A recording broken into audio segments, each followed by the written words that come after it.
नमो भगवते वासुदेवाय। कार्तिक शुक्ला प्रतिपदा और यम द्वितीया के कृत्य तथा बहन के घर में भोजन का क्या महत्व है। ब्रह्मा जी कहते हैं, तत्पश्चात प्रतिपदा को आरती करके स्वयं सुंदर वस्त्राभूषणों से सुशोभित होकर के कथा, गायन, कीर्तन और दान आदि के द्वारा दिन को व्यतीत करे। किस दिन की बात हो रही है? प्रतिपदा की बात हो रही है। इस दिन स्त्री और पुरुष सभी को तिल का तेल लगाकर स्नान करना चाहिए। इस प्रतिपदा को जो लोग तैल स्नान आदि पूर्वक पूजन करेंगे उनका वह सब कुछ अक्षय होगा। संसार में प्रतिपद तिथि प्रसिद्ध है, उसे पूर्व विद्या होने पर नहीं ग्रहण करना चाहिए। अमावस्या विद्य प्रतिपदा में तेलाभ्यंग नहीं करना चाहिए, अन्यथा मनुष्य मृत्यु को प्राप्त होता है। यदि दूसरे दिन एक घड़ी भी अविद्या अमावस्या से रहित प्रतिपदा हो तो उत्सव आदि कार्यों में मनीषी पुरुषों ने उसे ग्रहण किया है। दूसरे दिन यदि थोड़ी भी प्रतिपदा न हो तो पूर्व विद्या तिथि ही ग्रहण करनी चाहिए। उस दिशा में वह दोषकारक नहीं होती। जो मनुष्य उस तिथि में या उस शुभ दिन में जिस रूप में स्थित होता है उसी स्थिति में वह 1 वर्ष तक रहता है। इसलिए यदि सुंदर, दिव्य और उत्तम भोगों को भोगने की इच्छा हो तो उस दिन मंगलमय उत्सव अवश्य करे। प्रातः काल गोवर्धन की पूजा करे। उस समय गौओं को विभूषित करना चाहिए और उनसे बोझ ढोने या दोहने का काम नहीं लेना चाहिए। गोवर्धन पूजा के समय इस तरह प्रार्थना करनी चाहिए। गोवर्धन धराधार गोकुल त्राणकारक विष्णु बाहु क्रतोच्छाय गवाम कोटि प्रदो भव। या लक्ष्मीर्लोकपालानां धेनुरूपेण संसिता घृतं वहति यज्ञार्थे मम पापं व्यपोहतु। अग्रत सन्तु मे गाओ गाओ मे सन्तु पृष्ठतः गाओ मे हृदय सन्तु गवां मध्ये वसाम्यहम्। पृथ्वी को धारण करने वाले गोवर्धन, आप गोकुल की रक्षा करने वाले हैं। भगवान विष्णु ने अपनी भुजाओं से आपको ऊंचा उठाया था। आप मुझे कोटि गोदान देने वाले हों। लोकपालों की जो लक्ष्मी यहाँ धेनु रूप से विराजमान रही है और यज्ञ के लिए घृत का भार वहन करती है, वह मेरे पापों को दूर करे। गायें मेरे आगे हों, गायें मेरे पीछे हों, गायें मेरे हृदय में हों, मैं सदा गायों के बीच में निवास करूं। इस प्रकार गोवर्धन पूजा करके उत्तम भाव से देवताओं, सत्पुरुषों तथा साधारण मनुष्यों को संतुष्ट करे। अन्य लोगों को अन्न पान देकर और विद्वानों को संकल्पपूर्वक वस्त्र, आभूषण, तांबूल आदि के द्वारा प्रसन्न करे। कार्तिक शुक्ल पक्ष की यह प्रतिपदा तिथि वैष्णवी कही जाती है। जो लोग इस प्रकार से सब मनुष्यों को आनंद देने वाले दीपोत्सव तथा शुभ के हेतुभूत बलिराज का पूजन करते हैं, वे दान, उपभोग, सुख और बुद्धि से संपन्न कुलों का हर्ष प्राप्त करते हैं और उनका संपूर्ण वर्ष आनंद से व्यतीत होता है। प्रतिपदा और अमावस्या के योग में गौओं की क्रीड़ा उत्तम मानी जाती है। उस दिन गौओं को भोजन आदि से भली भांति पूजित करके अलंकार से विभूषित करे और गाने बजाने आदि के साथ सबको नगर से बाहर ले जाएं।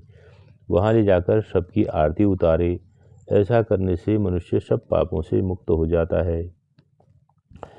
अब द्वितीया तिथि यम द्वितीया व्रत का वर्णन ब्रह्मा जी कह रहे हैं। द्वितीया तिथि को ब्रह्म मुहूर्त में उठकर मन ही मन अपने हित की बातों का चिंतन करे। तदंतर शौच आदि से निवृत्त होकर दंत धावन पूर्वक प्रातःकाल स्नान करे। फिर श्वेत वस्त्र, श्वेत पुष्पों की माला और श्वेत चंदन धारण करे।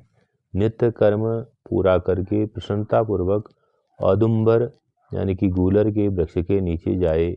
वहाँ उत्तम मंडल बनाकर उसमें अष्टदल कमल बनावे। तत्पश्चात उस औदुंबर मंडल में ब्रह्मा, विष्णु और शिव तथा वीणा पुस्तक धारिणी वरदायिनी सरस्वती का स्वस्थ चित्त से आवाहन और पूजन करे। चंदन, अगरु, कस्तूरी, कुमकुम, पुष्प, धूप, दीप, नैवेद्य एवं नारियल आदि के द्वारा पूजन करके अपमृत्यु निवारण के लिए वेद वेत्ता ब्राह्मण को अलंकार सहित दूध देने वाली सवत्सा गाय दान करे। उस समय ब्राह्मण से इस प्रकार कहे, हे विप्र, मैं अपमृत्यु का निवारण करने के लिए संसार समुद्र से तारने वाली यह सीधी सादी गाय आपको दे रहा हूँ। यदि गाय न मिल सके तो ब्राह्मण को भक्तिपूर्वक एक जोड़ा जूता ही अर्पण कर दे। तदंतर पूजा समाप्त करके भगवान विष्णु में भक्ति रखते हुए अपने कुटुंब के श्रेष्ठ वयोवृद्ध पुरुषों को श्रद्धा भक्ति के साथ प्रणाम करे। फिर अनेक प्रकार के सुंदर फलों द्वारा अपने स्वजनों को तृप्त करे। उसके बाद अपनी सहोदरा बड़ी भगनी को के घर जाए और उसे भी भक्तिपूर्वक प्रणाम करते हुए कहे, हे सौभाग्यवती बहन, तुम कल्याणमयी हो। मैं अपने कल्याण के लिए तुम्हारे चरणार बिंदु में प्रणाम करने के उद्देश्य से तुम्हारे घर आया हूँ। ऐसा कहकर बहन को भगवत बुद्धि से प्रणाम करे। तब बहन भाई से यह उत्तम वचन कहे, भैया, आज मैं तुम्हें पाकर धन्य हो गई। आज सचमुच में मंगलमयी हो गई हूँ। कुल दीपक, आज अपनी आयु वृद्धि के लिए तुम्हें मेरे घर में भोजन करना चाहिए। मेरे सहोदर भैया, पूर्व काल में इसी कार्तिक शुक्ला द्वितीया को यमुना जी ने अपने भाई यमराज को अपने घर पर भोजन कराया और उनका सत्कार किया। उस दिन कर्मपाश में बधे हुए नारकीय प्राणियों को भी यमराज छोड़ देते हैं, जिससे वे अपनी इच्छा के अनुसार घूमते हैं। इस स्थिति में विद्वान पुरुष भी प्रायः अपने घर में भोजन नहीं करते। बहन के ऐसा कहने पर व्रतवान पुरुष वस्त्र और आभूषणों से हर्षपूर्वक उनका पूजन करे। बड़ी बहन को प्रणाम करके उसका आशीर्वाद ले। तत्पश्चात सभी बहनों को वस्त्र और आभूषण देकर संतुष्ट करे। अपनी सगी बहन न होने पर चाचा की पुत्री अथवा पिता की बहन के घर जाकर आदरपूर्वक भोजन करे। ब्रह्मा जी कहते हैं, नारद, जो इस प्रकार यम द्वितीया का व्रत करता है वह अपमृत्यु से मुक्त हो पुत्र पौत्र आदि से संपन्न होता है और अंत में मोक्ष पाता है। ये सभी व्रत और नाना प्रकार के दान गृहस्थ के लिए ही योग्य हैं। व्रत में लगा हुआ जो पुरुष यम द्वितीया की इस कथा को सुनता है उसके सब पापों का नाश हो जाता है, ऐसा माधव का कथन है। कार्तिक शुक्ल की द्वितीया को यमुना जी में स्नान करने वाला पुरुष यमलोक का दर्शन नहीं करता।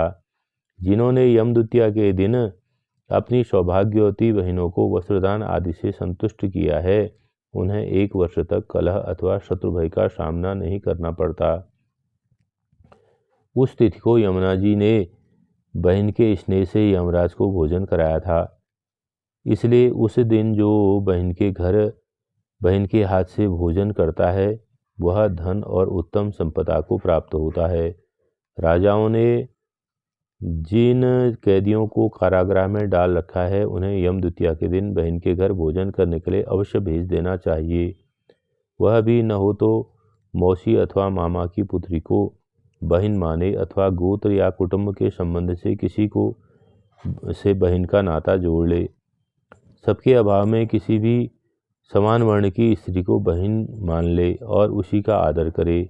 वह भी न मिल सके तो किसी गाय या नदी आदि को बहन मान ले।